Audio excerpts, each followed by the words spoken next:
¿Alguno se quedó con la idea de lo que es un sistema operativo? ¿Que me pueda comentar? ¿Se acuerdan? Que no tiene una definición concreta.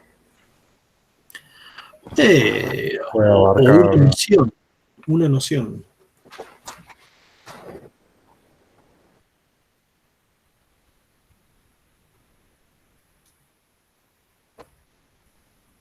A ver, abrí el micrófono, Cristian, dale. Bueno. No sé por qué quiere que hable yo ahora sí.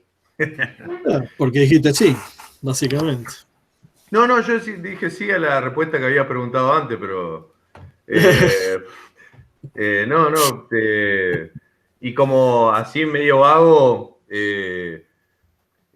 administra los recursos del sistema operativo y también es bueno, como el control, ¿no? de los programas de aplicación. Bueno, sí. Primero, es software, es un programa. El sistema operativo es un programa. Sería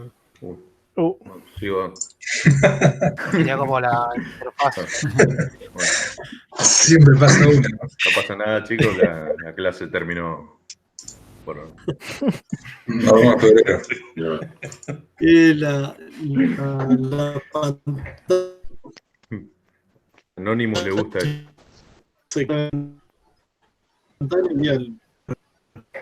No se lo escucha.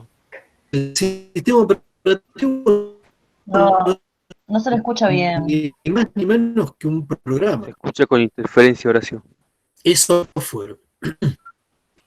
Se lo escucha trabado. ¿No? A ver. ¿Y antes de que pase esto? Munifree. Antes bien.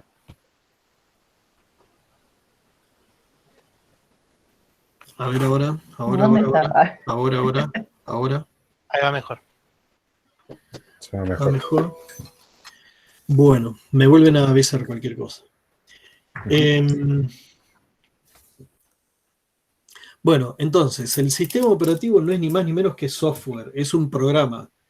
Es un programa que corre directamente arriba de lo que llamamos comúnmente fierro, ¿no? De lo que es el hardware. Corre directamente en esa capa. Cuando ustedes ya en arquitectura habrán visto quizás el esquema, tienen el hardware abajo de todo como núcleo de nuestro sistema de cómputo y la primer capa de software que lo envuelve es el sistema operativo. Párrafo aparte, merece el tema de drivers, ¿no? Y de lo que llamamos firmware, por ejemplo, ¿no? Que eso también, todo eso es software. Y que eso sí que está bien pegado al hardware. Eso sí corre totalmente pegado al hardware. Sin embargo, el sistema operativo también corre pegado al hardware, tanto como las aplicaciones, el software de aplicación también ejecuta pegado al hardware. Sin embargo, las aplicaciones, los programas que ustedes hacen cuando corren siendo administradas por el sistema operativo, ¿sí?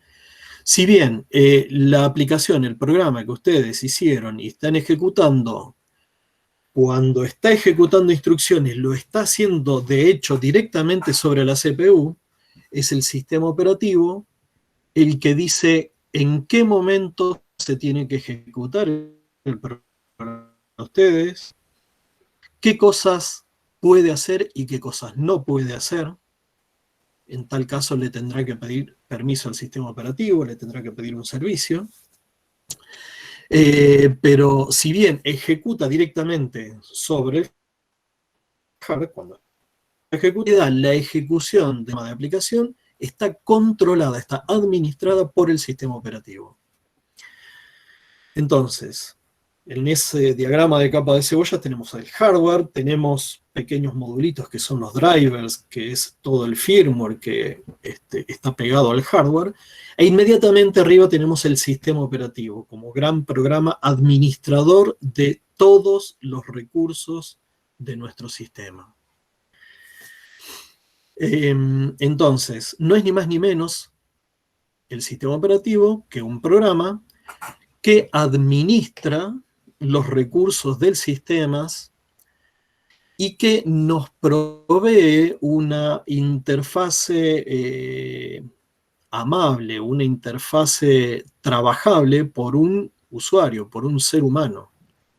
Nos da una interfase con la que se pueda trabajar un poco más fácilmente, ¿sí? Y ustedes imagínense que si no hubiera sistema operativo de por medio, ustedes deberían escribir directamente en algún editor código máquina y mandárselo al procesador para que escriba un carácter en la pantalla, para que acepte una petición a disco. Ustedes deberían escribir cómo mover o dar instrucciones a un dispositivo como es el disco para que mueva las cabezas a una determinada posición, que lea o escriba un bloque de ese disco. Le tienen que pasar la dirección de memoria donde están almacenados los datos que van a escribir en el disco. Previamente tuvieron que grabar en la memoria todo en hexadecimal, conociendo el repertorio de instrucciones de la CPU, ¿sí? Bajísimo nivel, bajo nivel. Entonces, imagínense que es prácticamente inusable. Eso era así en los años 50, ¿no? Cuando arrancamos con la computación, 40, 50. Inmediatamente se vio la necesidad de que haya algún tipo de facilidad que permita hacer más usable, un poco más fácil el uso de una computadora. Entonces empezaron a aparecer en aquellos años los primeros intentos de sistema operativo, que esos primeros intentos se los llamó monitor, porque eran unas herramientas software muy rudimentarias, que lo único que hacían eran cargar un programa en la memoria, largarlo a ejecutar, y nada más. Después el control era devuelto a él, pero lo único que podía hacer de nuevo este programa era cargar otro programa de memoria y así sucesivamente. Era lo único que hacía básicamente. Con el paso del tiempo fueron evolucionando, estos monitores se convirtieron en sistemas operativos. La evolución pasa de esas primeras máquinas vetustas, inmensas, y pasamos de lo que eran sistemas básicamente de procesamiento de datos, nada más, a lo que hoy son los sistemas de cómputo, que en realidad son cómputos de altas prestaciones, cómputos de uso general, etc., ¿no? Bueno, cualquier computadora que hoy vemos, un teléfono que hoy vemos es mucho más que cualquier computadora inmensa de aquellos años. Bueno, pero el sistema operativo, más allá de lo que fue la evolución histórica, no deja de ser software. Es un programa que administra los recursos del sistema y provee una interfaz más amigable para hacer el sistema más usable, ¿sí? Para hacer que el sistema se pueda usar. Provee una interfaz conveniente, entonces. Por supuesto que en lo que es la administración de los recursos, el sistema operativo tiene que proveer también, tiene que ejecutar tareas de control, de supervisión de todo lo que ocurre con nuestro sistema, del uso de los dispositivos, el uso de todos los recursos en definitiva. Bien, en esa recorrida que habrán visto ayer, pasaron por acá, ya vieron lo que era un sistema operativo, ¿no? Profe, no está compartiendo, me parece. ¿No está compartido, che? No. ¿Qué pasó? No se ve nada. Caramba.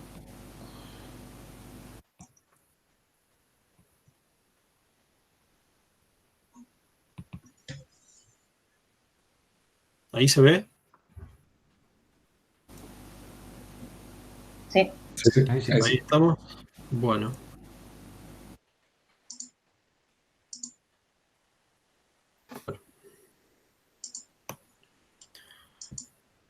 Claro, a partir del problema con el audio me parece que se debe haber ido a los caños esto. Bueno. Pasaron por este slide donde vemos que un sistema completo consta de el sistema operativo, programas de aplicación y obviamente los usuarios que hacen uso de todo ese sistema. Bueno, ese esquema, cosas que hace un sistema operativo, es interesante estudiar el sistema operativo desde los distintos puntos de vista, ¿no? Vamos a encontrar a lo largo de la materia que tenemos objetivos contrapuestos, que tenemos contraposición en cuanto a las ideas o a las soluciones que podemos llegar a plantear.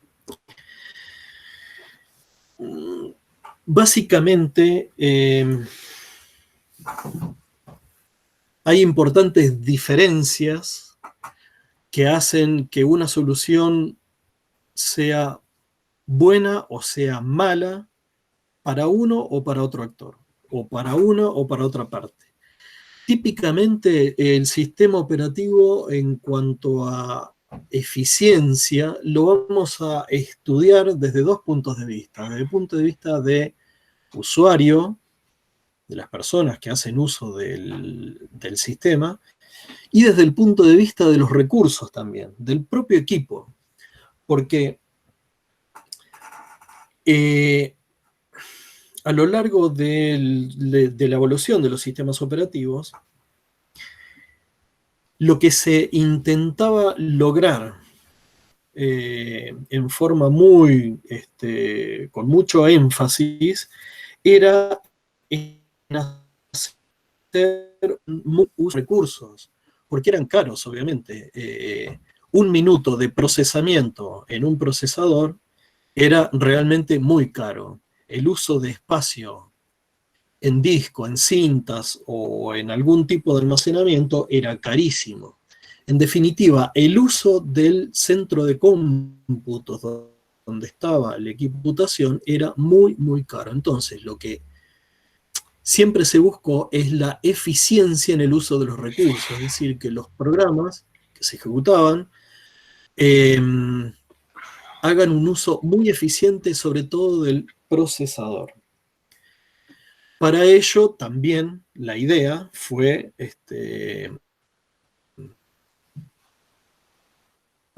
acelerar el uso o hacer más eficiente también el uso de los dispositivos, ¿no? Los dispositivos. Hola, no se Se le escucha, está no se escucha. Sí, lo están cortando. Se está trabando. Horacio, se le está cortando. No se escucha nada ahora. Quedó con la pantalla congelada. Ahí le estoy hablando, chicos, no se preocupen. Capaz ya que cortar el video, ¿no? Gracias, Luis. De la cámara, de la webcam.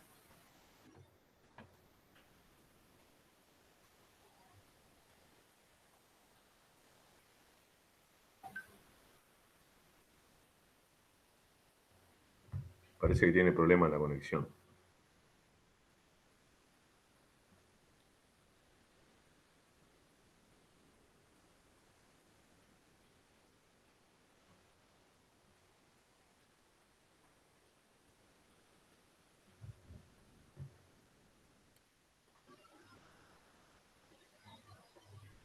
Esta es la primera clase, ¿no?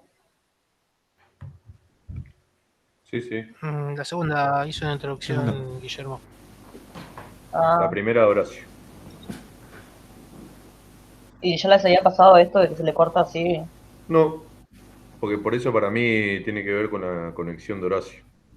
Ah, No, bueno. ayer tuvimos clase con Guillermo y no tuvimos ningún corte, nada. Va, no sé, yo por lo menos no tuve ningún corte, no sé Claro, debe ser la conexión de Horacio. Luis, ¿qué te dice? Nada, Chi no me responde todavía. Ah, che. Capaz que tiene su visión. Estuvo cortado 8 horas, ¿no? Puede ser.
Hola, hola. Hola, hola. ¿Qué tal? Hola. ¿Se escucha? Sí, sí. Ahí estamos. Ay, ay, ay. Bueno, vamos a ver de nuevo. Bueno. Bueno, se está escuchando de nuevo, ¿sí? Sí. Bueno, habíamos quedado en lo que era la evolución de los sistemas operativos. Se tuvo mucho énfasis siempre en hacer un uso más eficiente de los recursos del sistema. Siempre se puso, el principal empeño fue destinado a ese campo. Pero a medida que los sistemas se volvieron más potentes y se empezaron a utilizar no solamente para el proceso de datos, sino ya para ejecutar, proveer sistemas de información y otros, cómputo en paralelo y demás, en realidad ya empieza a jugar mucho la figura del usuario, dejar contento al usuario. Es cierto que en aquellos primeros años también el usuario era importante y era el que tenía que esperar. Pero a medida que fue evolucionando esta computación y los sistemas operativos, dejar satisfechos tanto a los usuarios y hacer un buen uso de los recursos es sumamente complicado. Tal es así que cuando es lo más normal que cuando queremos aplicar alguna política en el sistema operativo para hacer un buen uso de los recursos, cuando digo recursos estamos hablando de memoria, disco, procesador, etcétera.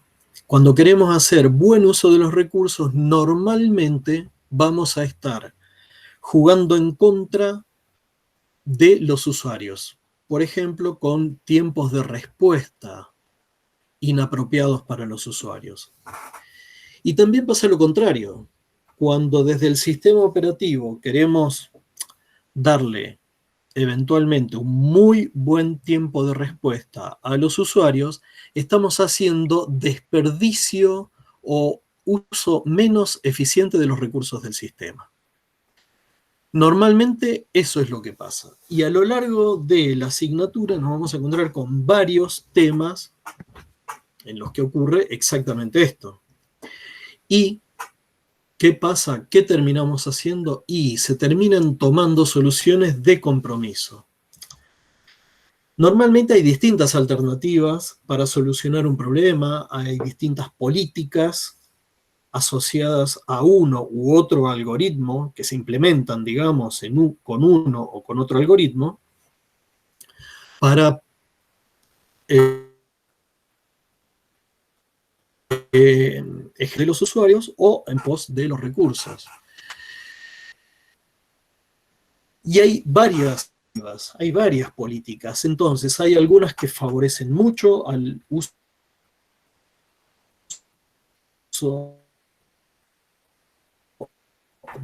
eficiente de los muchos usuarios, dejar contentos a los usuarios, y hay otras que caminan o que están en todo ese abanico del medio, ¿sí? Tengo, por un lado, las políticas aplicadas a algoritmos que favorecen a los usuarios, es decir, que tienen en cuenta al usuario, y hay otras que tienen en cuenta el uso eficiente de los recursos. En el medio hay toda una gama de soluciones que normalmente es lo que uno intenta adoptar, ¿no? Ahora, obviamente, si nosotros estamos hablando de un sistema muy específico en el cual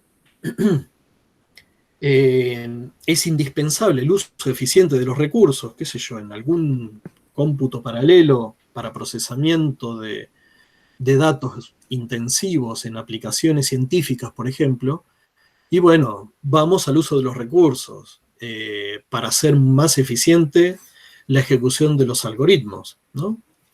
Nos vamos a ir más para el lado de los recursos. Ahora, si estamos en otro tipo de dominio, en otro tipo de sistemas en los que los usuarios realmente requieren mayor importancia, bueno, nos vamos a ir, en toda esa gama, nos vamos a ir de soluciones posibles, nos vamos a ir tirando para el lado del usuario. Entonces, cuidado en sistemas operativos,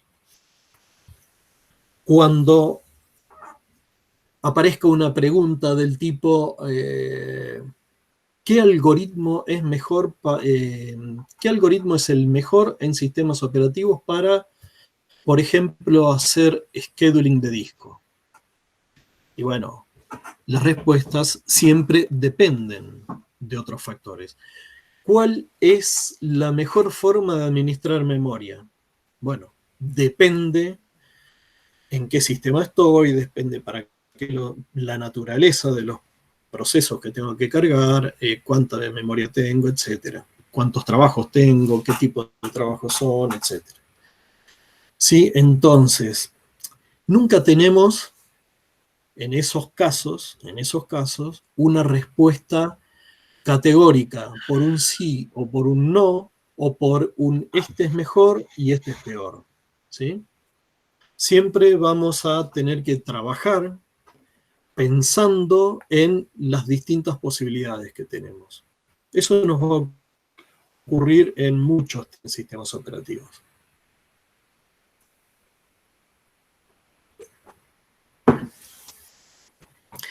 Bien, por acá ya anduvieron.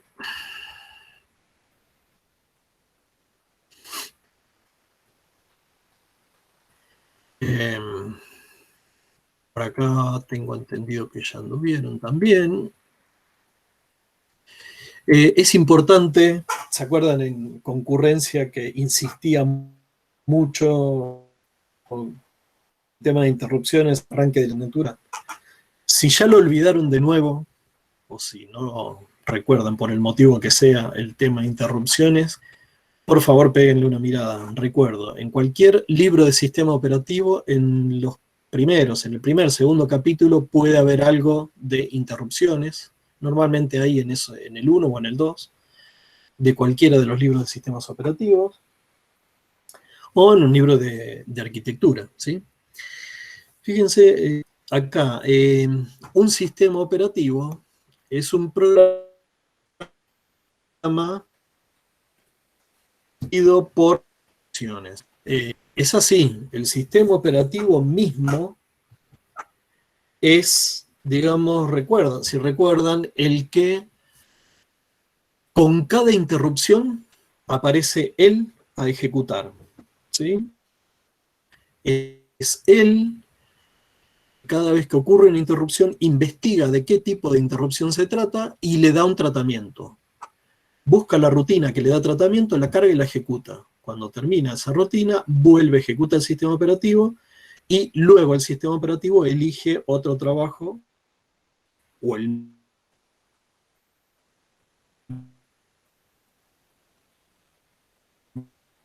No, mismo Profe, otra vez con Ron. problemas de sigue internet. Se ejecutando. escucha trabado.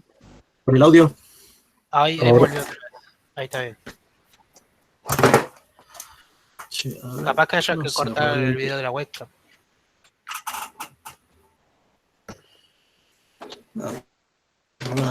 Muy raro. La primera vez que me pasa, che. Primera vez que me pasa. ¿Se escucha ahí? Sí, estamos bien ahí. Sí. Bueno, a ver.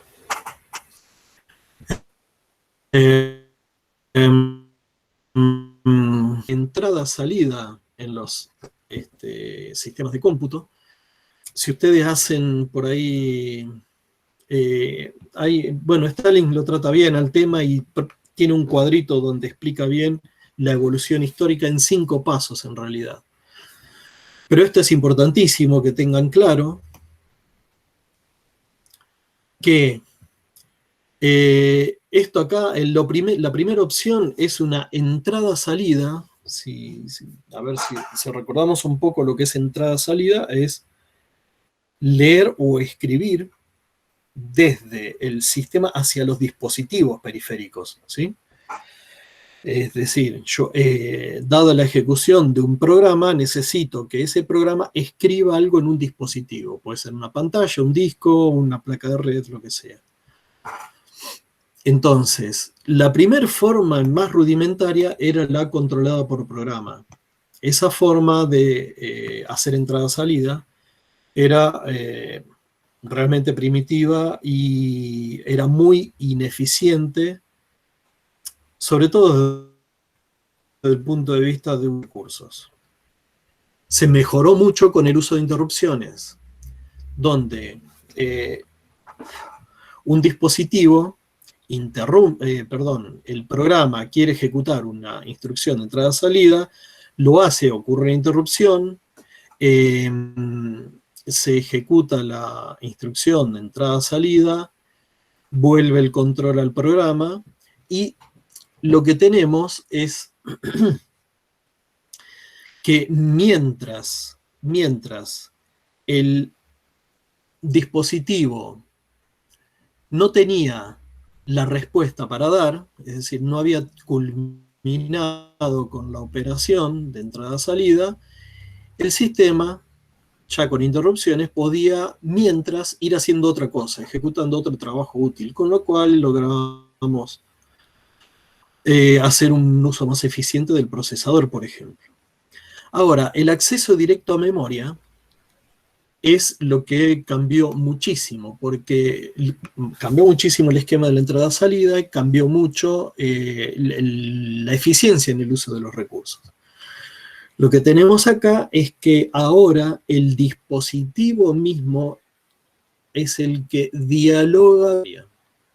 Hasta este momento no ocurría eso. La transferencia de datos entre el dispositivo y la memoria ocurría, no ocurría directamente, como en este caso, ¿sí? Con DMA ocurre directamente desde el dispositivo hacia la memoria y viceversa. Por supuesto, a través del bus, ¿no? De datos y de direcciones, utilizando ese bus. Pero no pasa por el procesador. Los datos que van y vienen hacia un dispositivo y a la memoria no pasan por el procesador, sino que pasan directamente del dispositivo a la memoria y viceversa. Esto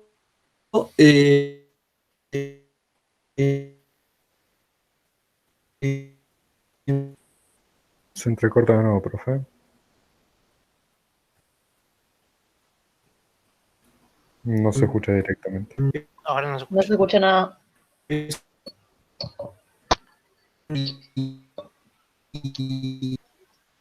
Qué garrón. Profe, quizá debería cortar el video.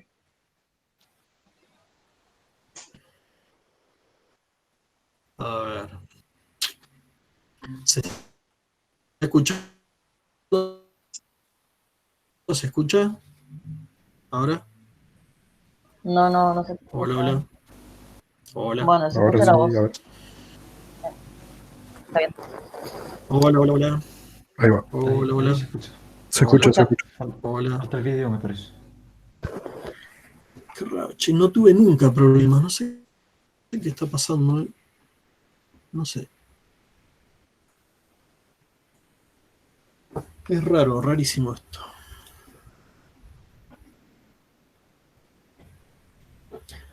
Bueno, a ver, ¿me siguen escuchando? Hola. Sí, sí. Bueno, Sí, ahí te estamos escuchando. bien, entonces, con acceso directo a memoria, la información que yo tengo que transferir desde y hacia los dispositivos ocurre sin intervención del procesador. El procesador se entera al inicio, instruye al módulo DMA que haga esa operación de entrada-salida entre la memoria y el dispositivo, y él queda libre para poder seguir ejecutando cualquier otra cosa. Mientras el dispositivo, cuando puede, le da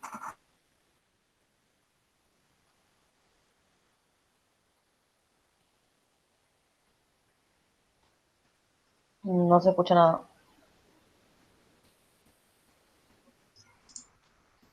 Sí, te estaba Sí, con tomando agua. problemas, sí. servicio. Qué castigo esto, por favor.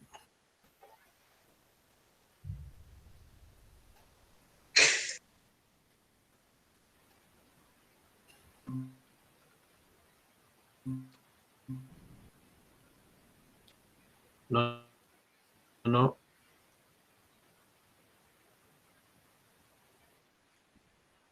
Algo debe haber quedado medio colgado acá. Ahí va, parece.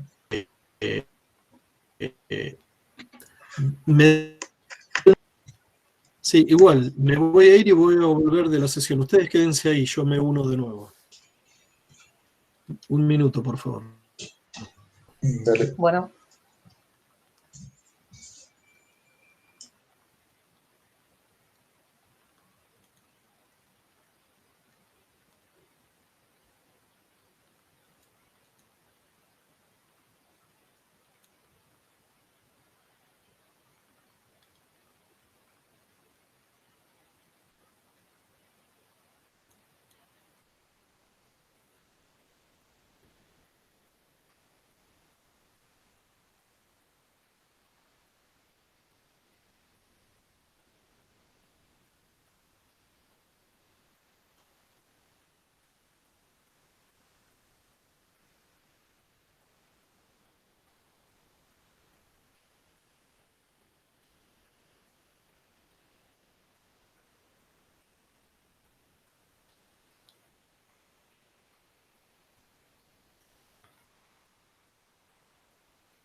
A ver, ahí me escuchan. Sí. Sí, sí. A ver. Yo creo que debe tener todo que ver con este tema de Chrome y demás.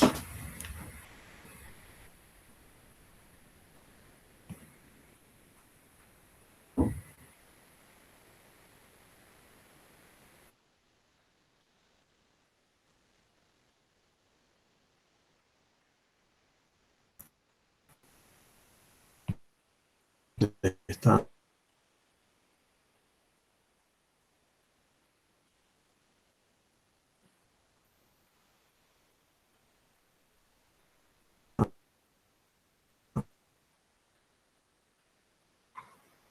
Lo volvimos a perder, parece.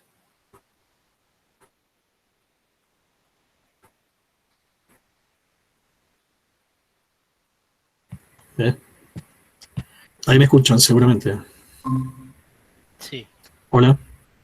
ahí lo escuchamos. Ahí sí me están Sí, escuchando. ahí lo escucho. Cuando voy a compartir esa pestaña de Chrome, ahí se va todos los caños.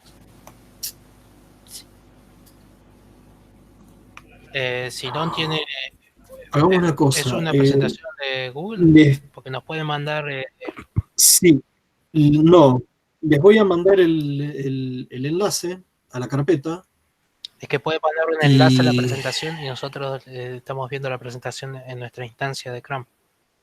Ustedes van viendo en su Sí, máquina y la usted presentación. controla Sí. la diapositiva. Cuando. No, yo, qué sé yo, les voy diciendo, pasen y Ok. listo. Porque no,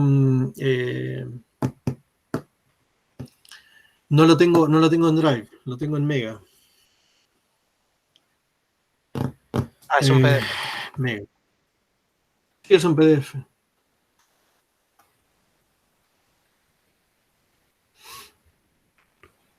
Sí, el tema revienta cuando voy a compartir esa pestaña de Chrome.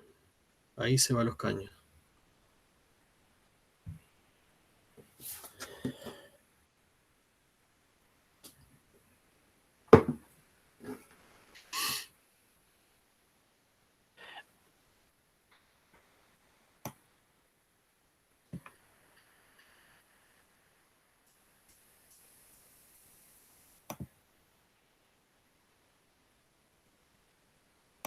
Sistemas operativos.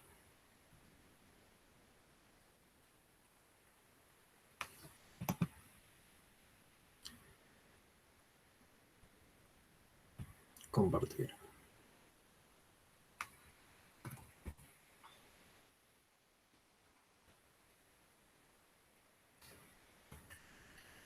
Ah.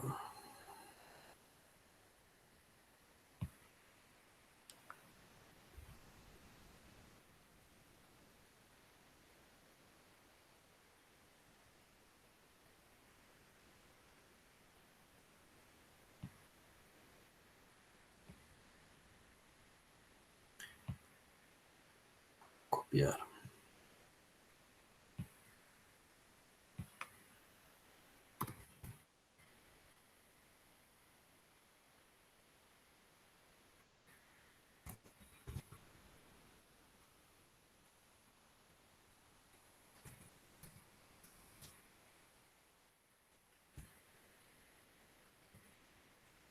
A ver, ahí les mandé mail, a ver si pueden entrar a ver lo que hay ahí.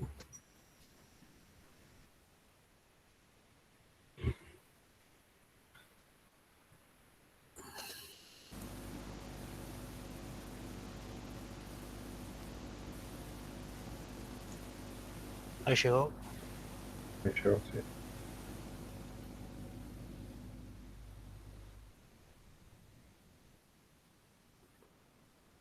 Lo que pasa es que no me acuerdo si la preparé esta carpeta o no, pero un segundito y lo terminamos de ver.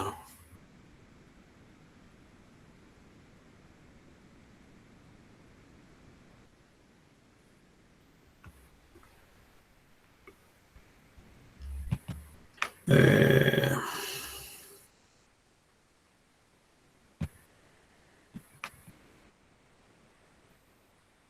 no, esto es lo viejo. Ahí tienen de todo un poco. Bueno, la idea era reorganizarlo esta noche esto acá, pero bueno. A ver. Teoría. Slides.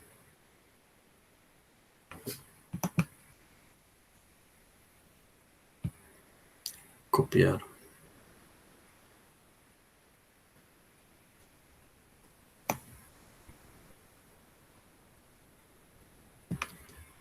TDF.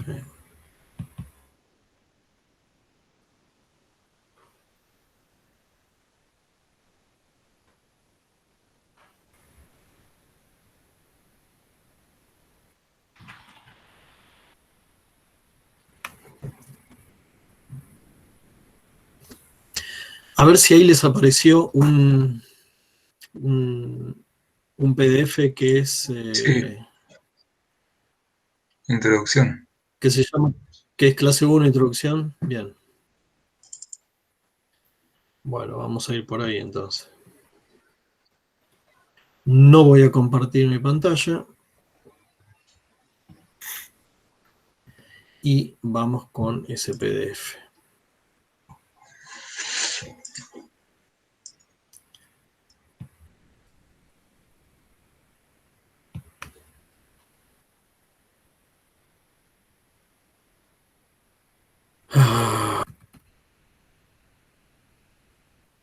Bueno.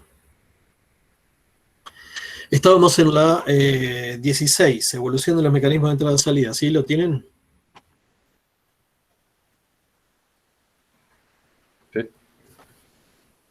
Sí, lo tenemos. Bueno. Bien. Pasamos a la 17. Estructura del almacenamiento. Esto también estuvieron hablando. Hay una jerarquía. Acá en la 19 van a ver toda la jerarquía de almacenamiento, que es lo último que estuvieron viendo ayer, donde ustedes tienen desde arriba hacia abajo lo más rápido, lo más eficiente.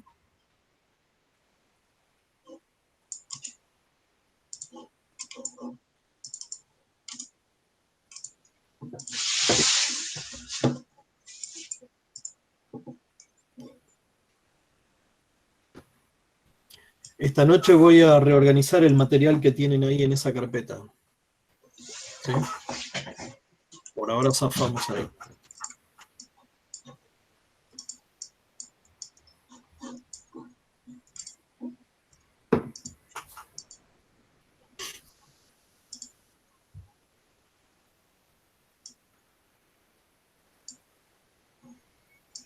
Bueno, ¿lo tienen?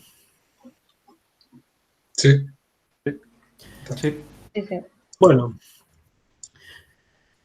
Un poco menos eficiente en términos de velocidad de acceso es la memoria caché, que esa también está normalmente pegada, está dentro de del procesador. Luego ya viene la memoria principal, que la memoria principal está fuera del procesador y es menos eficiente. Y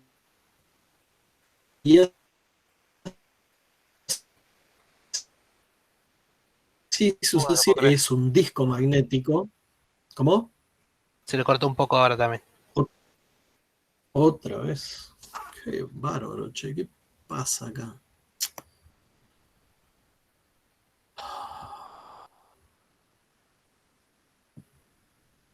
¿Qué tiene, Bueno, profe? ¿Usó recién. la edición?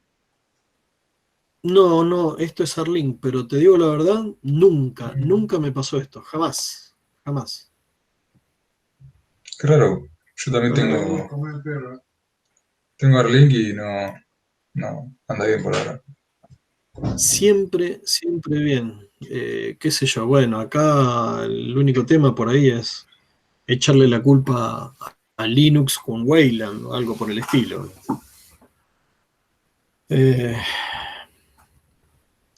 Sí, realmente. Otra cosa que voy a hacer es esto.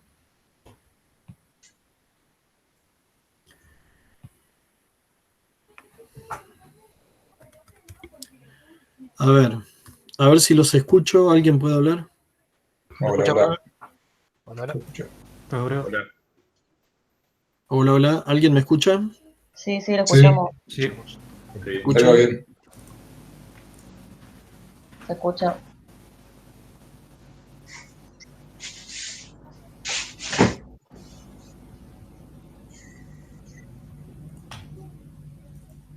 Connected to you.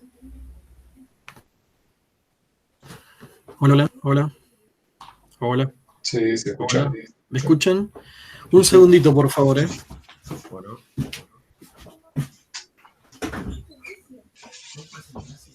Yo necesito estar en clase porque yo no me dejo entrar.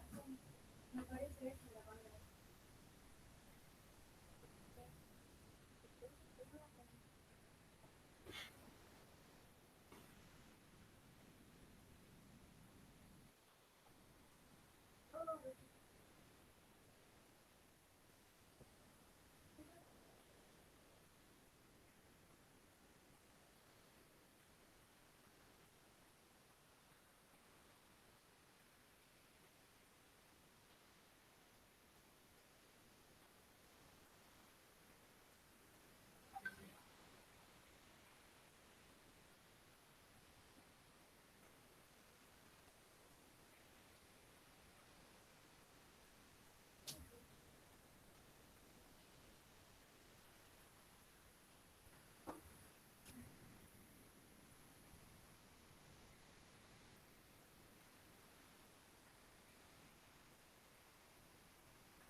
Bueno, a mí me pasó el otro día, me sacó 500.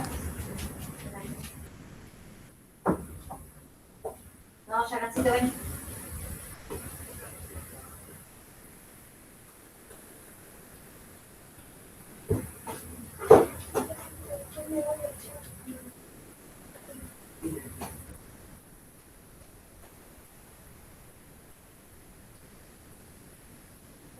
¿Y la tutora?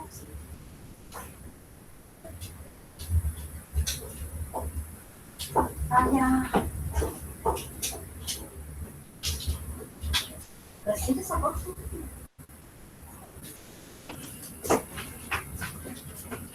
Fíjate, si le llega a aparecer esa ventana, le puede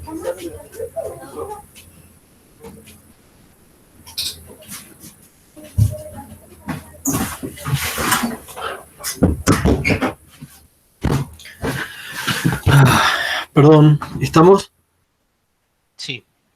Mi hija también tiene inconvenientes acá.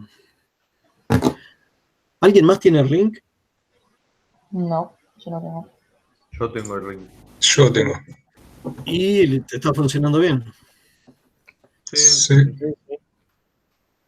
Por ahora sí. Yo me Bueno, estaba qué mirando sé una yo. peli en Netflix. ¿No?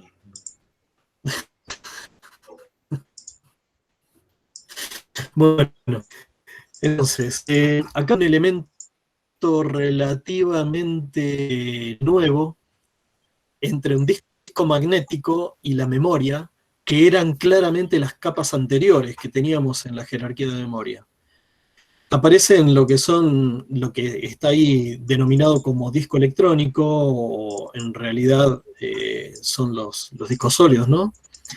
Que están más cerca de lo que es la memoria principal que lo que es que del lado de los discos magnéticos, ¿no? En cuanto a eficiencia, por supuesto.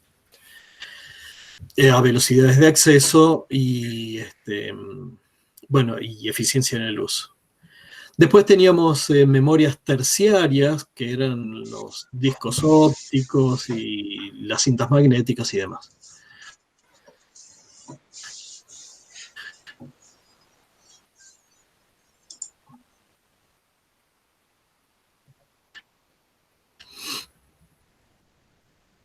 Quisiéramos ver, por ejemplo, en cuanto a costos, y que por supuesto inciden en la cantidad disponible, la pirámide sería exactamente invertida, ¿no? A ver, la memoria que nosotros tenemos en los registros del procesador es muchísimo más cara que la memoria que se puede implementar en una caché. Y del mismo modo, la que se puede implementar en una caché es mucho más cara que la que se puede implementar en una memoria principal. Es más cara que un disco sólido, que es más cara que un disco magnético, y así sucesivamente. ¿sí? Entonces, fíjense acá también cómo, por ejemplo, en cuanto a costos y a volumen o tamaño o capacidad disponible, es totalmente contrapuesto con términos de eficiencia, por ejemplo, ¿no? Los registros son rápidos, pero a su vez son caros. Las cintas magnéticas son, tienen muchísima capacidad, pero son totalmente lentas, ¿no? Lentísimas. Entonces siempre estamos con esas dicotomías en sistemas operativos. Bien, hasta ahí habían llegado ayer. Recuerden que estamos viendo un panorama global de lo que son los sistemas operativos. Después vamos a ir entrando en cada tema en particular, nos vamos a ir metiendo un poco más, ¿sí? Y por supuesto vamos a ir ingresando también al mundo de la práctica. Bien. La caché. No sé si recuerdan el concepto de caché, pero se trataba básicamente de copiar en una... Estoy viendo la 20, ¿sí? ¿Estamos viendo la 20? Bien. Se trataba básicamente de copiar un bloque de datos de una memoria más lenta en una memoria más rápida, ¿no? Que denominamos caché. Entonces, la próxima vez que vayamos a buscar ese dato, lo buscamos primero en la memoria más rápida, en la caché. Si la encontramos allí, la utilizamos. Y si no, tendremos que ir, bueno, a la memoria más lenta. El principio básicamente es ese, utilizando esa jerarquía que habíamos visto recién. Entonces, cada vez que, si ustedes repasan, se hace un repaso mental de lo que era cuando estuvieron en arquitectura, el principio de funcionamiento era básicamente todo dato, todo bloque de datos que voy a buscar a la memoria principal, lo que yo buscaba, en realidad lo copio en la memoria caché y lo uso. La próxima vez que lo use, que lo quiera usar, lo voy a buscar primero la caché. Si fallo en encontrar la caché, lo voy a buscar en la memoria principal. ¿Sí? Entonces, ¿qué pasa? Yo tengo una diferencia, tengo una ganancia en rendimiento del sistema porque estoy usando la memoria caché que es más rápida que la memoria principal. Esto ocurre porque si ustedes recuerdan el principio de localidad de referencia, que es muy, muy importante en sistemas operativos, ese principio nos dice que si yo utilizo en un momento determinado, en un instante determinado, utilizo o hago una referencia a una posición de memoria, lo más probable es que la próxima referencia sea a una posición de memoria muy cercana, probable. Con todas esas referencias posteriores son cercanas a la anterior, yo cuando hice la copia de esos datos desde la memoria menos rápida a la memoria más rápida, y después voy a buscarlo en la memoria más rápida, ya los voy a encontrar. A todas esas otras referencias cercanas, ya las voy a tener almacenadas en la caché y las encuentro mucho más rápido. Esa es la ganancia en rendimiento que me da una caché. Recuerden el principio, ¿sí? De localidad de referencia. Un segundito, por favor, disculpen.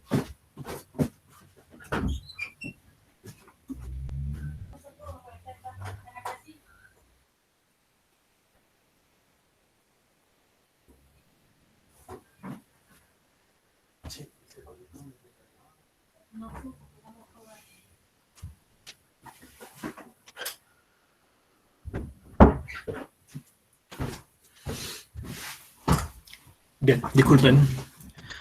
Bueno, ahí mi hija ya arregló su problema. A ver,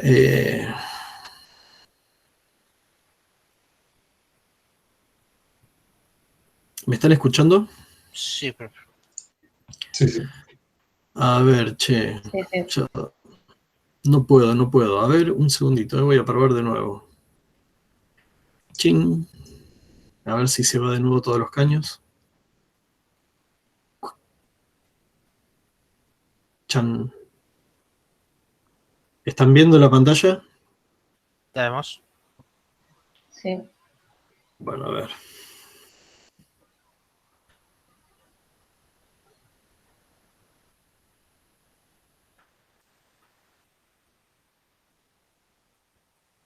Sí, se fue todos los caños. Me parece que fue.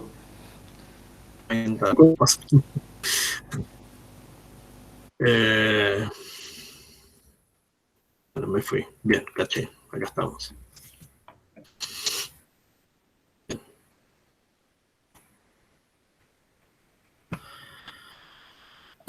Bien, recuerden el principio de localidad de referencia porque es muy importante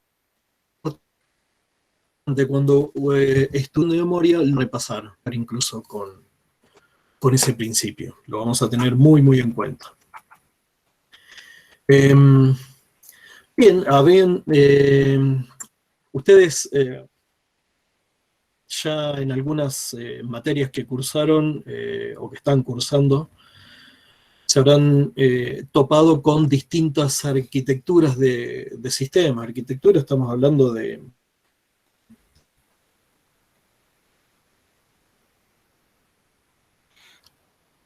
Así es. Dios mío. Ese link. Para atrás. Bueno, No hay uno que salve. ¿qué pasó, che? Hola, Empezó. ¿otra vez? Arlink está esperando Sí, a que se quedó. empiece a hablar, profe. Lo está esperando. Sí. Oh, Le tiene bronca a Arlene, profe. a ver. Bueno, sigamos con la presentación por separado. ¿Ahí me escuchan? Sí, sí. Sí. Sí. Bueno, sigan ustedes viendo el PDF. Estamos en la 21, ¿sí? Arquitectura del sistema de cómputo. Sí. Bueno. A ver, la evolución fue a la par de la computación, fue a la par lo que es hardware de lo que fue software. Fueron de la mano, digamos. Arrancando con un único procesador, con una única memoria. Eso no cambió, por ahora. Pero sí con un único procesador. Y a lo largo del tiempo se le fueron incorporando procesadores o núcleos a los sistemas. Entonces, hoy de lo más común es encontrar sistemas que tienen más de un procesador, multiprocesadores, compartiendo una memoria. Eso en los equipos, en cualquier equipo con el que contamos hoy, ¿no? Tenemos múltiples procesadores en un mismo equipo. Se los conoce por ahí a esos multiprocesadores como sistemas paralelos, y lo que pasa es que podemos sacar una gran ventaja, ¿no? Cuando nosotros tenemos más de un procesador en nuestro sistema, mientras en un procesador se está ejecutando alguna tarea, podemos hacer que, en realidad el sistema operativo se encarga, de que en otro procesador se esté ejecutando alguna otra. No solamente hay ventajas desde el punto de vista del paralelismo con el que yo pueda ejecutar tareas, puedo hacer muchas cosas a la vez, con más de un procesador, sino que además tengo, bueno, economía de escala hace referencia a mayor mayor cantidad, o yo hago más procesamiento, obtengo mayores beneficios, ¿sí? Tengo mayor rendimiento y aumento de fiabilidad. ¿Qué pasa? Si un procesador deja de funcionar o yo necesito un procesador para otra cosa, pero puede llegar a ser que algún procesador pueda llegar a fallar, de todos modos tengo disponibles otros como para poder continuar con esas tareas sin que el sistema se vea grandemente degradado, se vea tan perjudicado, ¿sí? Siempre con una rueda de auxilio, tolerancia a fallas, ¿sí? En un sistema con un único procesador, si ese procesador funciona mal, deja de andar todo el sistema, ¿no? En los multiprocesadores tenemos dos tipos, asimétrico y simétrico. Los primeros fueran asimétricos. Asimétrico hace referencia a que normalmente a uno de los procesadores se le daba un uso en particular, ¿sí? Típicamente en ese procesador se ejecutaba el sistema operativo, por ejemplo, mientras que el resto de los procesadores eran utilizados por aplicaciones de usuario o algún otro tipo de aplicaciones, inclusive de sistema también. Pero fíjense que había uno o más procesadores que tenían un uso definido, preciso, distinto al de los demás. Mientras que con el multiprocesamiento simétrico, que fue una cuestión de evolución del tiempo, en el cual todos los procesadores son iguales, es decir, desde el punto de vista de su uso, desde el punto de vista del destino que le damos, son todos iguales, están en las mismas condiciones. Un procesito del sistema operativo puede ejecutar en uno o en cualquier otro de los procesadores, ¿sí? Mientras que en el asimétrico, normalmente el sistema operativo ejecutaba en uno de los procesadores siempre, desde donde se coordinaba el funcionamiento de los demás. Entonces, en el procesamiento simétrico, lo que tenemos es que todos los procesadores son iguales, elegibles para ejecutar cualquier proceso, de sistema o de aplicación, no importa.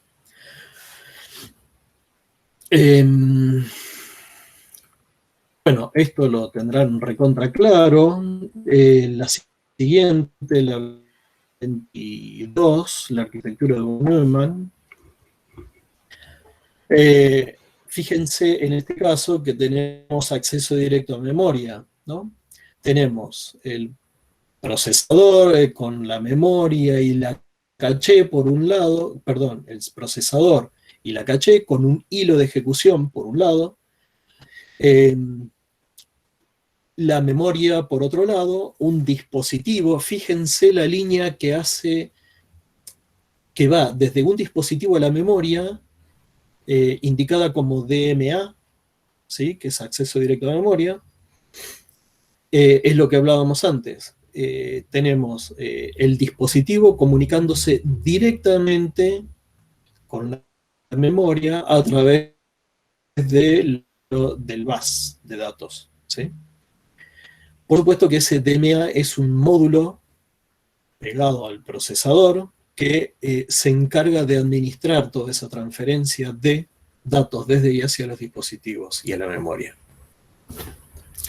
Bueno, la arquitectura de von Neumann es básicamente la que tiene el sistema una memoria asociada a una CPU, tenemos el bus de datos, direcciones, tenemos en la memoria programas y datos, compartiendo los programas obviamente modificables, ¿no?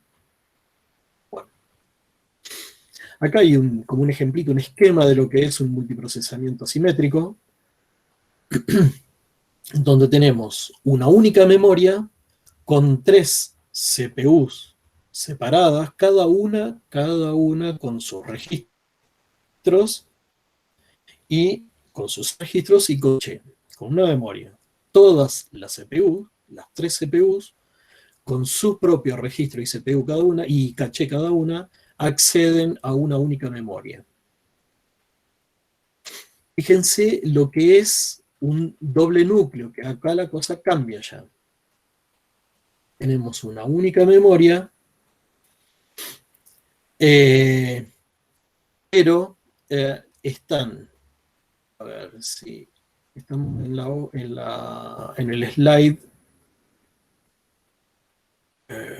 23, 24, 23 y 24, ¿sí? Tenemos una única memoria con el core, con dos cores de un mismo CPU, también con sus propios registros y caché. La evolución nos lleva a la aparición de los clusters. Porque, a ver, dentro de un equipo ya lo que hicimos fue agregarle procesadores para aumentar la capacidad de cómputo, lo que nos permite procesar mucho más. Podemos hacer mucho más procesamiento. Ahora, es la posibilidad de poner diversos sistemas trabajando juntos. Tenemos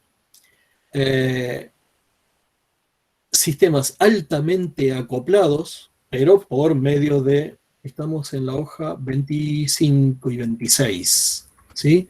Tenemos en la 26 el diagrama, ¿sí? Y en la 25 la descripción.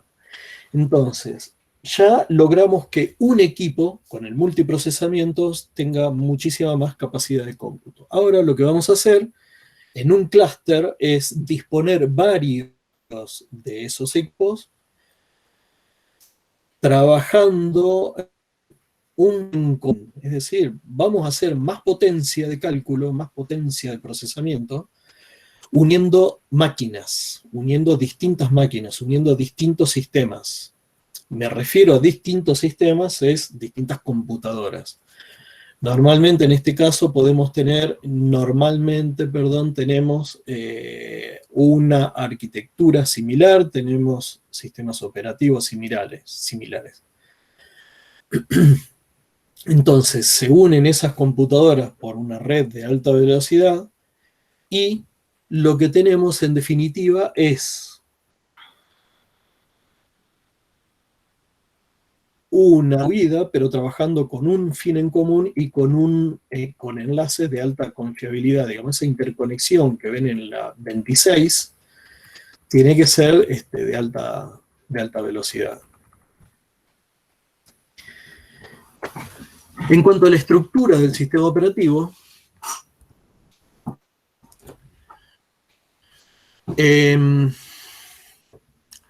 a ver, vimos algo en Introducción a la concurrencia, algún aspecto de la multiprogramación. Ahora, en esta materia, en sistemas operativos, en realidad tenemos que estudiarla un poco más. Digamos, vamos a ver otros aspectos de la multiprogramación. Mientras que la multiprogramación para concurrencia nos daba la noción, o nosotros nos quedábamos con la idea de que lo que pasaba era que a lo largo del tiempo se ejecutaban instrucciones de uno y otro proceso y que es posible sincronizarla cuando estábamos ejecutando un programa concurrente. Aquí nos vamos a encontrar en sistemas operativos con que la multiprogramación tiene muchos más aspectos a estudiar. La multiprogramación nos trae muchos beneficios, pero también nos trae muchos inconvenientes. Así todo, una vez que se empezó a usar, su uso se extendió y los beneficios son obviamente mayores que los problemas. Sé que va a seguir la cosa hasta que el modelo de von Neumann siga vivo. Entonces, multiprogramación es muchos programas en memoria con posibilidad de ejecutarse. Mientras que monoprogramación, que es Lo contrario, que es lo más primitivo, el mecanismo más primitivo, si recuerdan el diagrama de monoprogramación, lo que teníamos era en la memoria un único programa de usuario capaz de ejecutarse, ¿sí? Teníamos en una porción de memoria, ustedes me están viendo a mí, ¿no? Sí. Estamos. El video está. Sí, sí. Ustedes tienen una porción de memoria utilizada por el sistema operativo y todo el resto de la memoria utilizada por un único programa de usuario, que es el que se puede estar ejecutando. En esa monoprogramación, todos los recursos del sistema son de ese único programa que se está ejecutando, con lo cual no hay muchos inconvenientes. Pero cuando tenemos en ese espacio de programa de usuario varios programas con posibilidad de ejecutarse, ya tenemos que hacer una administración para saber dónde está cada uno, por ejemplo, por lo menos, ¿sí? El sistema operativo debe saber dónde está ubicado cada uno como para poder guardar algún dato en una porción de memoria o para ir a recuperar las instrucciones, etc. Entonces, la complejidad es bastante elevada en lo que es multiprogramación. Bueno, la idea, recuerden, es que cuando teníamos la monoprogramación en los sistemas, en los viejos sistemas, era imposible mantener ocupados a la CPU y a los dispositivos en todo momento. Era imposible porque mientras el programa se está ejecutando, no estaba haciendo entrada-salida. En algún momento que el programa se estaba ejecutando y deseaba hacer entrada-salida, se detenía la ejecución, se detiene la ejecución de ese programa y se ejecuta la entrada-salida hasta que termina de ejecutar la entrada-salida. Una vez que termina de ejecutarse la entrada-salida, recién a partir de ese momento es que vuelve a ejecutarse el único programa de usuario que está con posibilidad de ejecutarse en un sistema monoprogramado. Entonces, es como que o estoy usando el procesador o estoy haciendo entrada-salida. ¿Sí? Uso ineficiente de recursos. Muy ineficiente. Solución, multiprogramación. Es decir, mientras un programa de usuario, proceso, está haciendo entrada-salida, el procesador está ocioso, con lo cual puedo usar ese tiempo de entrada-salida, que es mucho, para que pueda ejecutar otro proceso de usuario. Entonces mantengo al procesador ocupado con dos procesos de usuario. Uno está en un estado suspendido hasta que se haga la entrada-salida y el otro está ejecutando. Cuando el que está ejecutando quiere hacer entrada-salida, se suspenderá ese y hace la entrada-salida, y probablemente ya terminó el otro con la entrada-salida y vuelve a ejecutar ese otro. Y si no, pongo un tercer programa, y si no, pongo un cuarto. Así hasta que logro un equilibrio en el uso de los recursos. Porque, ¿qué pasa? Si yo me voy de mambo con la multiprogramación, índice de multiprogramación se llama cuando tengo un gran número de programas con posibilidad de ejecutarse, listos en memoria para ejecutarse.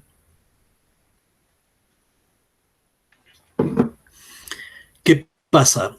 Es tal la administración que tengo que hacer para que todos convivan y ejecuten con normalidad que ya el rendimiento en general de mi sistema empieza a decaer por cosas que vamos a ver a lo largo de la materia. Pasan cosas. Yo tengo que hacer, no es lo mismo administrar 1, 2 programas en memoria que administrar 100, 200. Tengo un montón de otras cosas que hacer administrando 100 programas en memoria para ejecutar.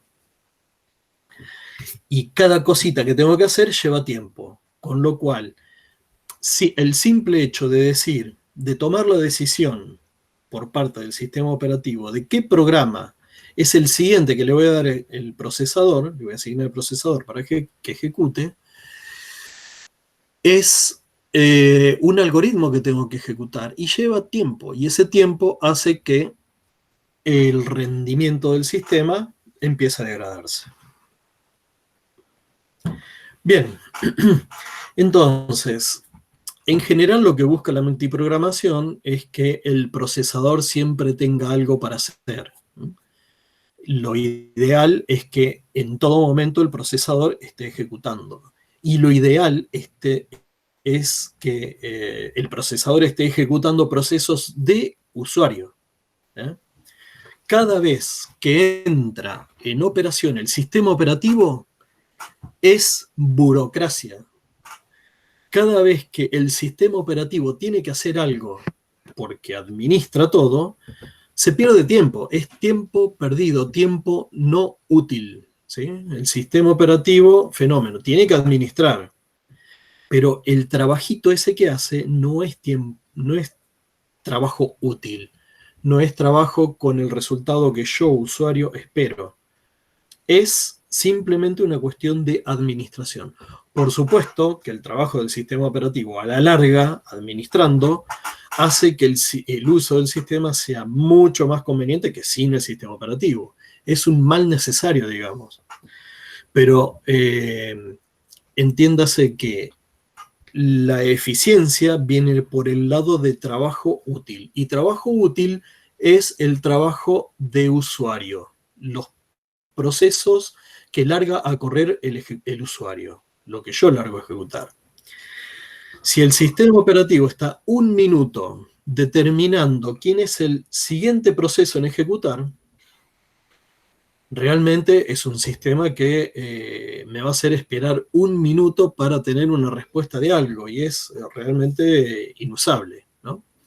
Entonces, ahí ya nos estamos yendo a un extremo donde el sistema operativo está sobrepasado, hay algo mal calculado, algo pasó ahí. Pero entonces, volviendo al punto de la multiprogramación, el objetivo de la multiprogramación es ese, mantener a la CPU la mayor parte del tiempo posible ocupada haciendo trabajo útil. Y trabajo útil es ese, trabajo de usuario. Bien. Vamos a la 28. Que dice estructura del sistema operativo.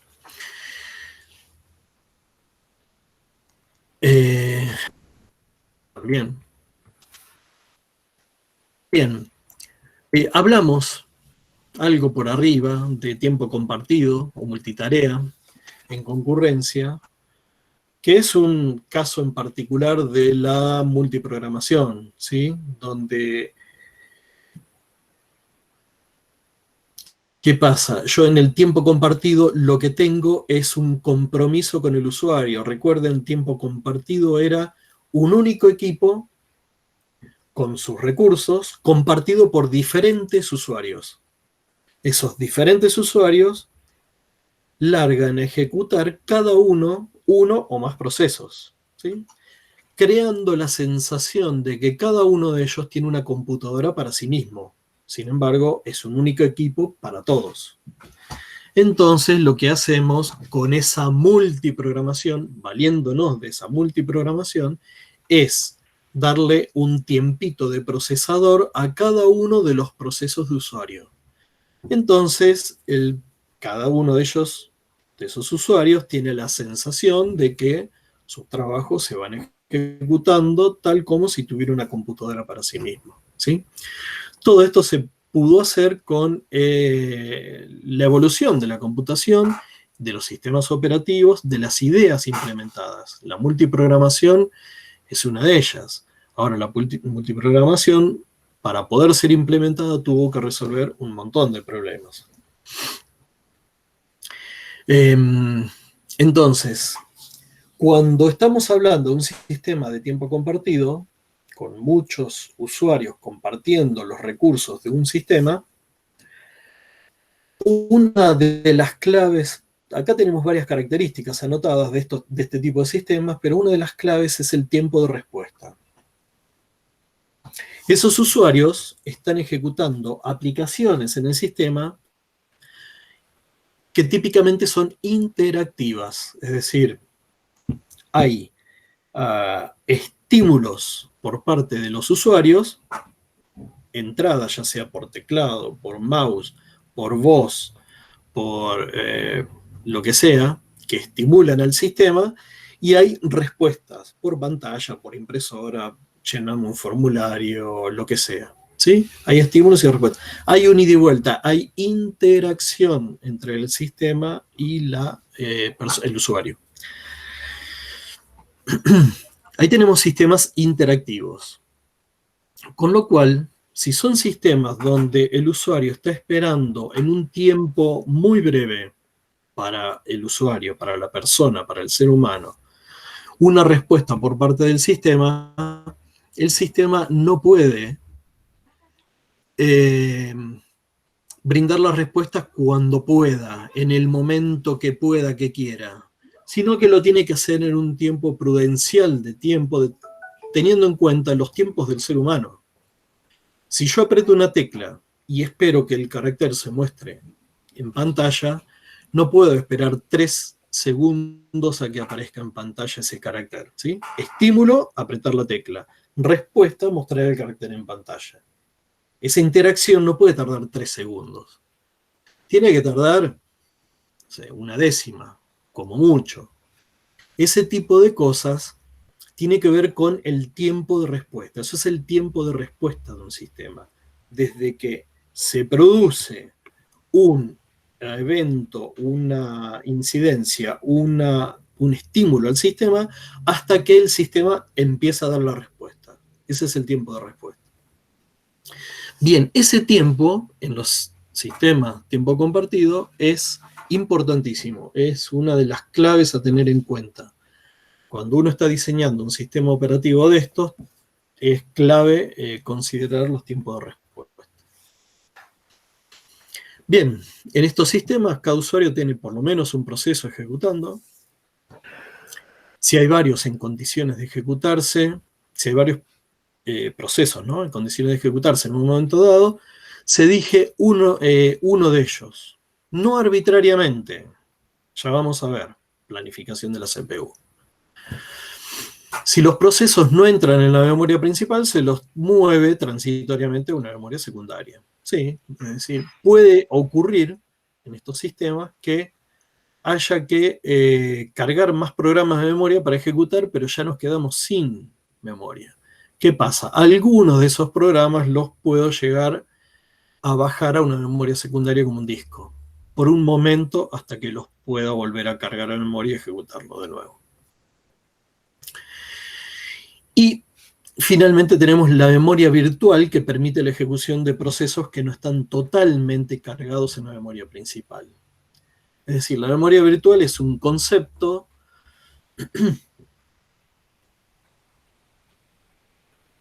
en el cual al sistema de que poseemos mucha memoria y que todo el programa está cargado en la memoria, pero es solamente la ilusión. En realidad, cuando implementamos memoria virtual en un sistema, lo que tenemos normalmente es una parte del proceso cargado en memoria. No está todo cargado en memoria principal. Una parte está en la memoria principal, pero el resto normalmente está en la memoria secundaria. Eso hace que podamos cargar programas mucho más grandes y que podamos cargar muchos más programas como para poder ejecutar en un ambiente multiprogramado. Bien, esto es por arriba lo que es memoria virtual. Después lo vamos a ver más en detalle. Entonces, con memoria virtual es como que al sistema le estamos metiendo el perro, de que tenemos los programas inmensos todos cargados en la memoria principal. Y en realidad tenemos una pequeña porción ahí. El resto está en secundaria, en memoria secundaria. ¿Sí? Y lo traemos y lo llevamos de memoria secundaria a principal y de principal a secundaria y hacemos de cuenta con todo ese mecanismo de memoria virtual de que tenemos todo el programa disponible para que se ejecute. Eso nos permite, reitero, En un caso extremo, ejecutar programas más grandes que la memoria física que tengamos instalada, por ejemplo, principal, ¿no? Si yo tengo 1 GB de memoria principal y tengo un programa que ocupa 2 GB cargado en la memoria para ejecutarse, si no hago memoria virtual, no lo puedo ejecutar, no entra en la memoria. Si yo lo tengo que tener cargado en forma completa en la memoria principal, no entra. Con memoria virtual, lo que hago es tener 500 megas cargado en la memoria principal y el resto lo tengo en memoria secundaria, por ejemplo. Ahora está en boga de vuelta Sí. ese tema porque antes por ahí no tanto por la diferencia de velocidad, pero ahora como se está acercando a la velocidad de los discos, aumentó mucho. Claro, claro, con discos sólidos la cosa cambia un montonazo también. Entonces ya la diferencia, viste, hoy cuando veíamos la jerarquía esa de eficiencia en el uso de memoria, en realidad los discos sólidos están mucho más pegados a las velocidades de la memoria principal que a los discos magnéticos, ¿no? Están mucho más cerquita del otro, mucho más cerca de la memoria RAM que de los discos. Entonces, claro, ahora con memoria virtual, con esos programas cargados en esa memoria secundaria en disco sólido, y es casi como si estuviera en una RAM. Así que, claro, por supuesto que es mucho más conveniente. En las nuevas consolas de videojuegos justamente están haciendo nuevas innovaciones en lo que es interfaz a disco, cargando como 40 o 50 GB de información en una especie de... la carga de un disco que hace una interfaz especial con el CPU o algo así. Son discos todos Ajá. sólidos, pero toda la arquitectura está renovada para accesos, tiempos de accesos que antes que eran casi como de RAM. Claro, claro. Estamos hablando de Sí, 40, sí, bien. 50 o más gigas de, no sé, creo que más de 100 gigas de información en una especie de RAM. No, una barbaridad, una barbaridad. Y lo que me sorprendió a mí es que ni bien aparecieron los discos de estado sólido, se advertía fuertemente acerca de las cantidades de escritura que soportaba, etc. Y en relativamente poco tiempo, en pocos años, en muy pocos años, ya medio como que se superó esa barrera y ahora están disponibles los discos sólidos para servidores que tienen una confiabilidad bastante elevada. Ah, Convenientemente dispuestos en algún tipo de RAID, por ejemplo, hoy ya es de lo más común en servidores trabajar con disco sólido, ¿no? Bueno, chicos, a ver, estamos en la 28. Vamos a ver cómo me va la siguiente materia con Meet. Bueno, seguimos mañana por ahora a las 17. ¿Sí? Dale. Mañana, en realidad, mañana lo vamos a hacer a las 17. Y ahí les cuento a ver si se puede mover o a las 16 o no. ¿Sí? Así que nos vemos mañana a las 17. Yo ahora, esta noche, voy a reorganizar un poco la información para compartir en esa carpeta, es donde van a tener todo. Van a tener los libros, van a tener la práctica, van a tener el programa y los slides. Así que, bueno, ahí está todo. Vayan pegando una mirada a capítulo 1 de Stalins, típicamente. Ahí yo les dejé la 10ª edición de Stalins. Está bastante interesante, bastante nueva. Así que pueden ir mirando ahí capítulo 1, capítulo 2, y ya la próxima probablemente arranquemos con procesos, ¿sí? Así que, bueno, chicos, nos vemos mañana a las 17. Dale, nos vemos. Bueno, nos Chao, vemos. chao. Hasta mañana, chicos. Bueno, Hasta mañana. Voy a parar la grabación. Bueno, Luigi.